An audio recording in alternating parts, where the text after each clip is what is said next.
Salam sejahtera untuk saudara-saudara sekalian.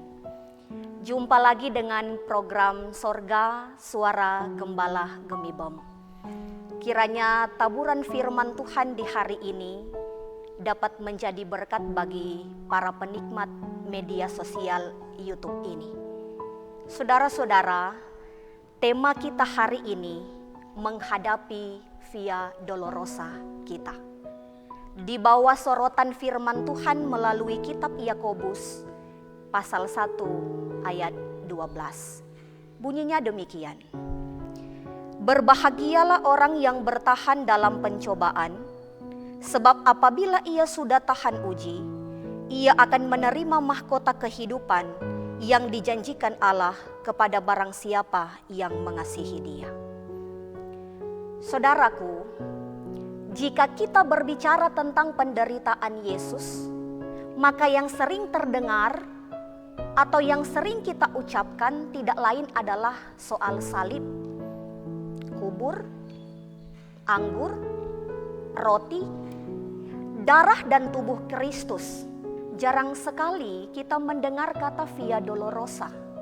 Padahal pada kenyataannya, kematian Yesus tidak bisa dipisahkan dengan Via Dolorosa atau jalan salib, jalan kesengsaraan atau jalan penderitaan.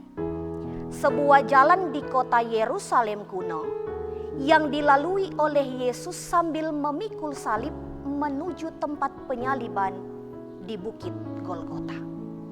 Saudara-saudara, Rasul Yakobus dalam bacaan ini hendak mengingatkan umat yang percaya, khususnya kedua belas suku yang ada di perantauan, bahwa orang yang berbahagia adalah orang-orang yang mampu bertahan dalam pencobaan.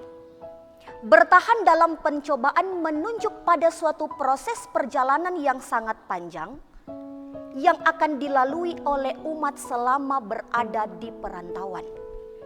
Bagi Yakobus, jika umat yang percaya kepada Yesus tahan uji, maka akan diberikan jaminan, yaitu ia akan menerima mahkota kehidupan yang sudah dijanjikan oleh Allah kepada barang siapa yang mengasihi Dia.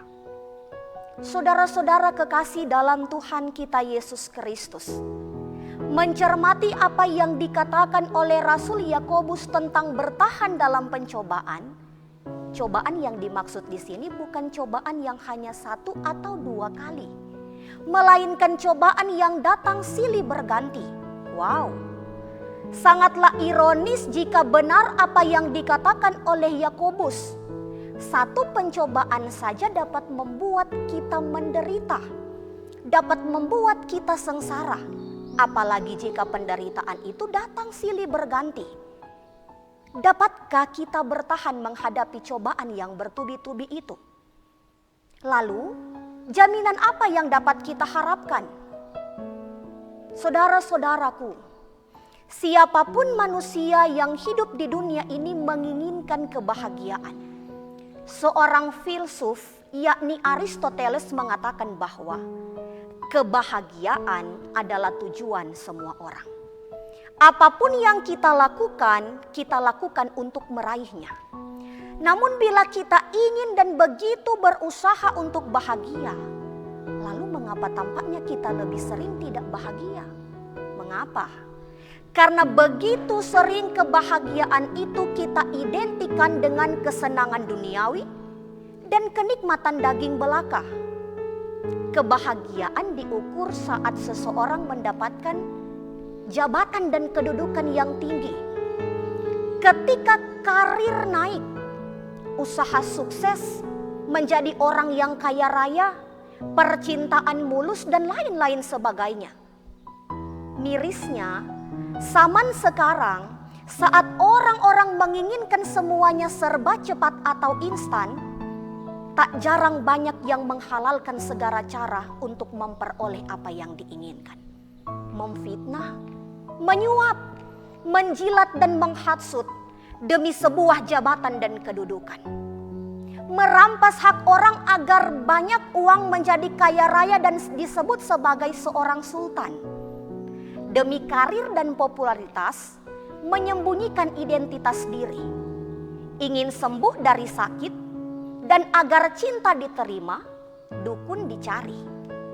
Perjuangan dan pengorbanan seakan tak lagi perlu dilakukan sebagai proses untuk mencapai tujuan itu.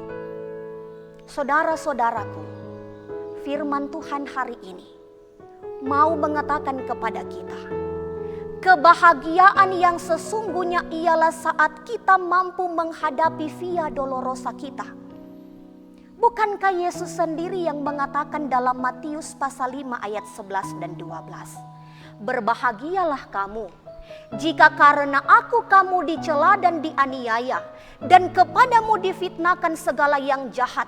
Bersukacitalah dan bergembiralah, karena upamu besar di sorga. Saudara-saudara yang dikasihi Tuhan Yesus, via dolorosa atau jalan salib sudah dilalui oleh Yesus. Lalu bagaimana dengan kita para pengikutnya? Bersediakah kita menghadapi via dolorosa kita? Via dolorosa Yesus adalah via dolorosa kita. Jalan salib Yesus adalah jalan salib kita.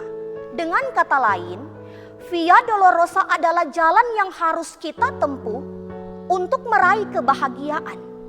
Jangan hanya karena kemewahan dan kelimpahan kita menolak via dolorosa dalam kehidupan kita. Ingat bahwa apa yang diberikan Yesus melalui via dolorosa adalah bukti nyata dari kasih Allah.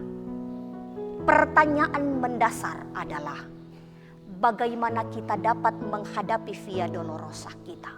Pertama, perlu penyangkalan diri.